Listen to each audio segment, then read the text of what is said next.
My parents stole over $63,000. My grandfather left me and kicked me out at 16 for my pregnant twin. Years later, they wanted my house. What I revealed in court destroyed their entire lie. My name is Nora, and for as long as I can remember, I knew I was never the chosen child. I was born in Springfield, a small town in Missouri. I have a twin sister named Lily, and if I was the shadow, she was the spotlight. Even on the day we were born, my mom would proudly laugh and say, "Lily cried first," so I knew she was the stronger one. That seemingly harmless sentence turned out to foreshadow a childhood drowned in coldness and neglect. Lily had her own upstairs bedroom painted lavender with lace-trimmed curtains, a white wooden bed frame, and a closet always full of new dresses. Me? I slept in the basement. Every time I walked down the creaky wooden stairs, the hinges groaned like a reminder. This wasn't a place for a child. It was a storage space made livable. Damp walls, low ceiling, the smell of dust and cold air, that's where I grew up. There wasn't a single family photo where I stood in the center. On our 10th birthday, my parents threw a backyard party full of balloons and cake for Lily. I stood by the fence with a paper plate, eating the smallest slice of cake, and heard someone ask my mom, "What about that other girl?" My mom just laughed. "Oh, that's Nora. She's quiet, not into all this noise." No one ever asked what I liked. At school, I studied hard and always ranked near the top. The first time I got a district math award, I rushed home and held it out to my dad. He glanced at it and nodded. "Yeah, okay. But you should learn more from Lily. She's outgoing and bubbly. That's the kind of personality people want." I gripped the certificate so hard the edge tore. Lily joined cheerleading, theater, and photography club. My parents attended every performance, always sitting in the front row. Me? If I participated at all, it was usually cleaning up after a club event. No one remembered to invite my parents. Lily got new clothes every holiday. A winter ball gown, sweaters for Thanksgiving, Nike sneakers for each new school year. I wore old t-shirts from a cousin in Nebraska, 2 sizes too big with a stretched-out collar and logos from a team I'd never heard of. Once I asked Mom why I couldn't get new jeans, and she flatly said, "You don't need them. It's not like you go out much." Lily was the little princess of the house. Me? I once overheard Mom say I was the extra part we didn't plan for. I was 9, hiding behind the living room door, gripping the frame so tight my fingertips turned white. I didn't cry.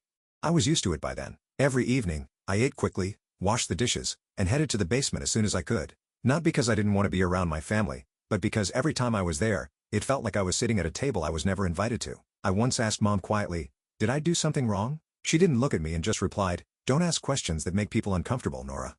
I understood. In this house, my very existence was an inconvenience. So I learned not to bother anyone even when my heart screamed to be loved. I turned 16 on a gray September morning when the first autumn winds crept through the cracks in the basement. I wasn't expecting anything. No cake, no greetings, but I didn't know that would be the day I was pushed out of the home I had lived in for 16 years. I was folding my blanket after waking up when I heard hurried footsteps upstairs, then Mom's voice calling out, "Nora, come up here." Her tone sounded cheerful, strange. I climbed the stairs just in time to see Lily holding her stomach, spinning around the dining table, shouting, "A baby, it's really a baby." My parents stood beside her, glowing like they'd won the lottery.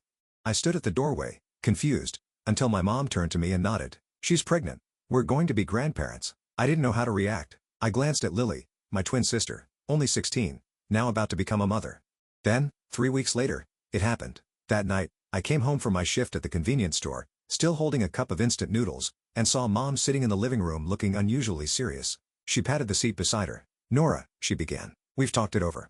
With Lily's situation, we need to make room for the baby." I nodded slightly, unsure where this was going. She continued, "Your basement room isn't suitable. We'll move Lily and the baby down there. It's quiet and draft-free. You'll need to give up the upstairs bedroom." I froze, "But I'm already in the basement." "I mean," she said, as if it were completely normal, "you'll have to move out. We need the whole house for Lily's new family." Novel. I let out a dry laugh thinking she was joking, but her face was stone serious. "You're 16 now. It's time to learn independence. Lots of teens your age work and rent their own places. I believe you can do it." "I have nowhere to go," I whispered. "There's a tent in the shed." My dad chimed in from the kitchen. "We still have that camping tent from last year's trip." I didn't say anything else. I knew their minds were made up. That night, I dragged my one suitcase out to the backyard and set up a tent on the dry grass. The ground was hard and cold. Dew seeped through the fabric. I curled up in my sleeping bag, holding it tight as if it could shield me from the biting autumn wind. From inside the tent, I could still hear Lily laughing through the open upstairs window. My parents fussed over her, took her to the doctor, decorated the nursery with pale yellow wallpaper and a shiny new crib. I ate instant noodles and studied by flashlight. I kept going to school, but I stopped bringing lunch. During break, I went to the library and used the microwave to heat up canned soup from the discount store. At night, I worked at a bakery 3 blocks from home. Washed trays, mopped floors, packed pastries, anything for a few spare dollars and leftover bread. No one asked how I was doing out there. No one asked if I was cold or hungry. Just once, the bakery owner, Mr. Dwight, handed me a thick worn-out coat he no longer used. "Kid, snow's coming," he said without asking questions, but I saw his eyes were red. I knew what I had to do. I started saving. Every tip, every $5 bill, I tucked into a shoebox hidden beneath my sleeping bag. I didn't know where I'd go or when I'd have enough, but I knew one thing for sure. I wasn't staying in that tent forever. I wasn't going to be forgotten. I still remember that morning like it was yesterday. The temperature was near freezing, and my hands were too numb to press the microwave button in the library. I sat shivering by the window, watching the last leaves fall. A gust of wind slipped through the torn collar of my jacket, and I nearly broke down, but I wouldn't let myself cry. Tears would freeze before anyone saw them. After school, I dragged my feet past a bakery on the corner of Maple and 4th. The smell of warm bread and melting butter drifted through the thick glass. My stomach growled violently. I stood there, hands deep in my pockets, just meaning to look for a minute. "Can I help you?" a man's voice called out. I jumped. A middle-aged man stood at the back door of the bakery, hands on hips, wearing a flour-dusted apron. He looked at me, not with pity, not with annoyance, just plainly like he'd seen 100 kids standing in that very spot before. "I'm looking for a part-time job," I said, softly but firmly. He nodded slowly. "Name's Walter. I need someone to wash trays and pack leftover goods at the end of the day. Doesn't pay much, but I'll cover dinner. Can you handle that?" I nodded so fast my knit hat nearly fell off. That night, I scrubbed flour-crusted pans, boxed up leftover pastries, swept the floors, wiped the windows, and stacked paper bags. Mr. Walter didn't say much, but before I left, he handed me a heavy paper bag. 2 croissants, a loaf of sandwich bread, and a bottle of apple juice. "Eat it now, don't save it. Bread's best when it's warm." I sat on the back steps of the bakery, feeling my stomach truly full for the first time in weeks. I worked every evening without fail. At 5 o'clock sharp, I'd be there, never missing a shift. Mr. Walter slowly began to talk more. He told me the bakery, Sunrise Oven, was passed down from his father, that he once went bankrupt because he trusted the wrong friend, and that he never threw away edible bread because he had once lived in a truck for a long time. One evening, as I was packing loaves into paper bags, he asked, "Nora, where are you staying?" I hesitated, then quietly said, "I live in a tent in my parents' backyard." He quieted. He was silent for a few seconds. "That's not okay. It's freezing out there." I didn't respond. He didn't ask again. 2 days later, after closing up, he handed me a small key. "There's a room upstairs. It used to be storage, but now it's just got a few empty boxes. If you want, you can sleep there. It's not much, but it has heat and electricity." I froze for a few seconds. I didn't know what to say, so I just bowed my head. "I'll keep it clean. I promise." The room really was small, just enough space for an old mattress and a chipped wooden desk, but compared to the cold hard ground and nightly wind, it was heaven. From that day on, my life found a new rhythm. School in the morning, bakery in the afternoon, homework and sleep in the tiny attic room above Sunrise Oven. I began tracking my income, budgeting my spending, dividing money into small envelopes, food, savings, emergencies. Walter taught me that money is a tool, Nora, not salvation, not the enemy. Use it right, and you'll protect yourself. He didn't pat shoulders or give flowery praise, but every time I carefully wrapped bread, wiped down the tables, or neatly balanced the books, he'd give a small nod. That alone made me feel like I mattered. I saved every dollar, used coupons, picked up day-old goods from the discount store. On nights I still had energy, I shoveled snow for the nail salon nearby or helped stock shelves at the corner grocery. I was no longer the lost girl behind a house. I was rewriting my story page by page, and I knew this was just the first chapter. But I bought my first house in the spring of my 20s. It wasn't a grand home with a wide porch and white fence or a rose garden like the ones I used to cut out from old magazines, but to me, it was a dream come true. A single-story brick house in the suburbs of Claymont, Delaware with 2 bedrooms, a small living room, and a front yard just big enough for pots of yellow chrysanthemums. I remember exactly how it felt to hold the keys for the first time. My hand trembled as I slid the key into the lock. The door creaked open, releasing the scent of old wood and sun-drenched dust. I stepped inside, overwhelmed by the strange blend of freedom and fear. No more pounding on the door from my mother. No more cold stares from my father or Lily's laughter echoing from across the hallway. Just me in this quiet space. Everything I had now was the result of years of tireless work. After high school, I took online classes at night while working at the bakery during the day and helping at a local bookstore on weekends. Walter, my quiet mentor, watched over every step. When I told him the bank approved my mortgage, he just smiled and handed me a box of pastries with a handwritten note. The only time I'll support someone leaving Sunrise Oven? The house I bought wasn't new or fancy by anyone else's standards. The walls still had floral wallpaper from the January, and the carpet was a dull gray. But I loved every scratch on the window pane, every chipped brick on the front step. Each flaw reminded me, I made it here on my own. I started with an old mattress, a second-hand wooden table I found online, and a budget set of pots from the supermarket. Every item I brought home made me proud. I didn't need much, just enough to live and know that, for the first time in my life, no one could take this away from me.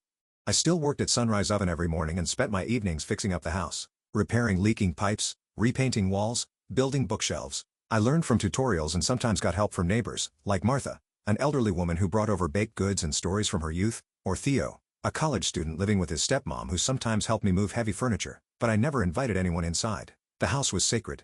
Proof of everything I had endured and overcome. One late May evening, as I sat on the front step, sipping iced tea and watching the sunset, I got a call from an unknown number. I hesitated for a moment, then answered. The voice on the other end made my heart skip. Nora? It's Mom. I said nothing. We heard you bought a house, she continued, voice light as a breeze. We should see each other. What do you think? Me, your father, and Lily. We're all so happy for you. I heard Lily's laugh in the background as cheerful as ever, but it no longer made my chest tighten. I'm busy, I replied shortly. I just want you to know, no matter what, you're still part of the family. Family? That word almost made me laugh. I hung up without another word. Sitting there in the golden light of the porch, I realized something. I was no longer the trembling girl in a tent, staring through a window at someone else's dinner. I had my own kitchen, my own bed, and most importantly, my own voice. I was mowing the lawn on a Saturday afternoon when I heard brakes screech outside the gate. I looked up and saw a familiar silver SUV parked at the curb. For a second, my chest tightened. My father stepped out first, more gray-haired than I remembered, but his eyes still cold and proud. Behind him came my mother, holding a canvas bag, wearing a smile I'd never seen directed at me. Then Sarah. She wore a tight shirt carrying her youngest, trailed by two other kids, racing across my lawn. A strange man, probably Sarah's husband, got out last, surveying the house like he was sizing up an investment. I turned off the mower, wiped my hands on my jeans, and watched them walk up. Laura, my mother chirped. We dropped by out of the blue. Hope you don't mind. I didn't respond. I looked at her, then at my father. We heard you have your own place now, Dad said, arms crossed. We're all proud. Our little girl's grown up. What do you mean? I asked calmly. Lily's having a hard time, my mother said quickly. Her place is too small, and she's pregnant with her fourth. We lost our retirement checks and can't afford the old apartment. So we thought, maybe it's time the family came together, lived under one roof, supported each other like a real family. I laughed. Not loud, not bitter, just a dry little laugh. Together? I repeated. The last time we were together, you threw me out to make space for Lily. I slept in a tent in the snow. You all had dinner and threw her a baby shower. That's support? Don't dwell on the past. My mom snapped softly, trying to stay composed. Every family makes mistakes, but now you have a house and stability. We just want to live with you and start over. No, I said clearly. I don't owe any of you. And this house isn't a hotel. Sarah stepped up, frowning. Nora, that's selfish.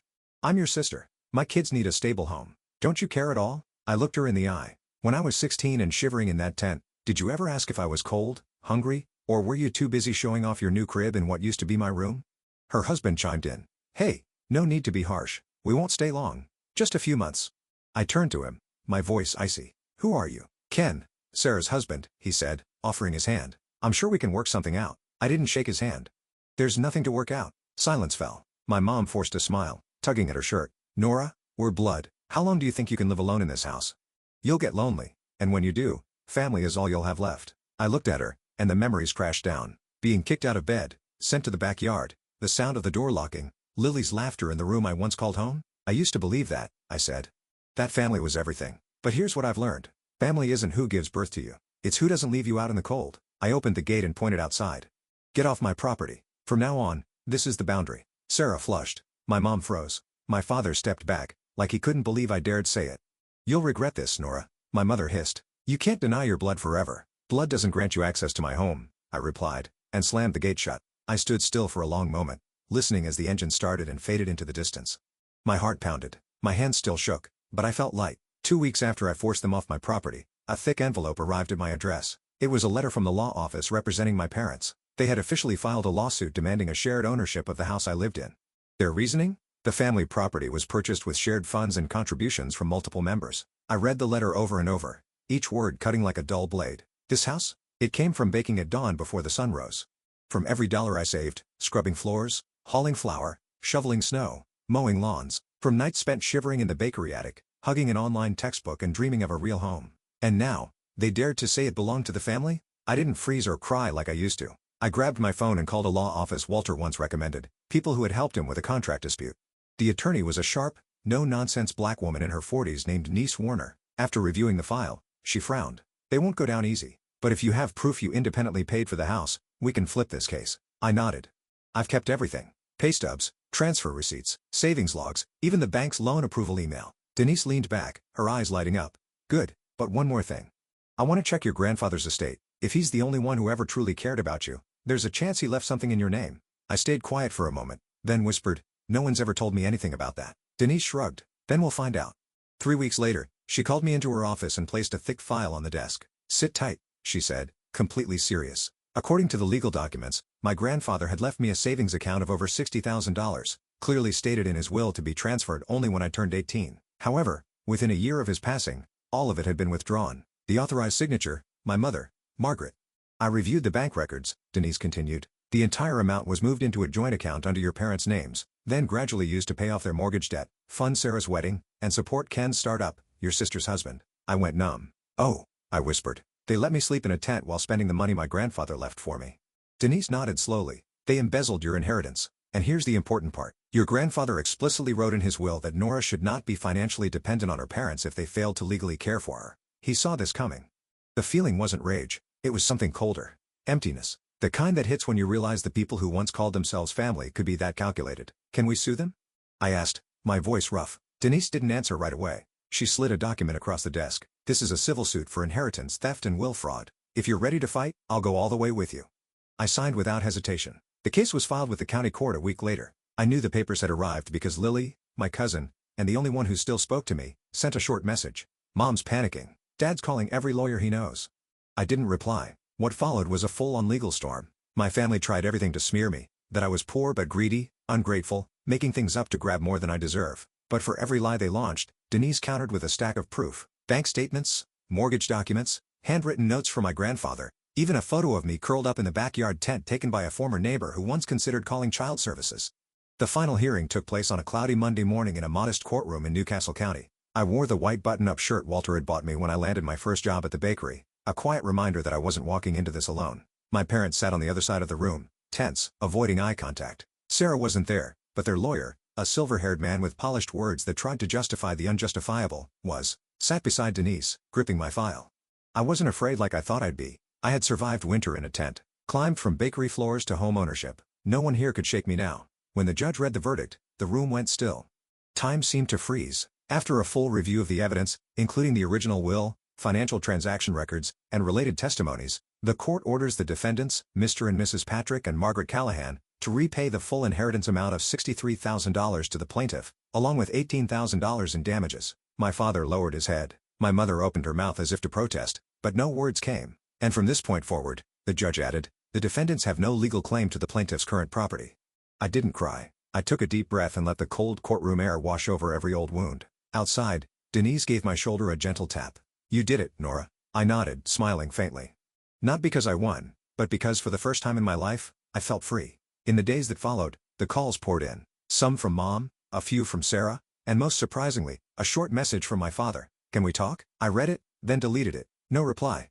I knew what talking with them meant. It was always a monologue where they were right, and I was the problem. I no longer felt the need to apologize for existing. I no longer needed approval from people who never saw me as a daughter, a sister, or even a person. I blocked all their numbers, changed my email, and for the first time, I wrote a letter to myself. In it, I wrote, "You're not the extra piece. You're the gift that was misplaced." I folded the letter and placed it in my grandfather's old wooden box, the one that held the only keepsakes I still owned. That letter wasn't meant to be read again. It was simply the final punctuation to a chapter that had gone on too long. As time passed, I returned to my routine. Baking in the early mornings, studying in the evenings, and spending quiet afternoons on my porch with a cup of hot tea. Walter had retired, but still dropped by once a month with cookies and his warm smile. "This house smells like victory," he liked to joke. I also started hosting weekend baking classes for kids in the neighborhood, something I never thought I'd do.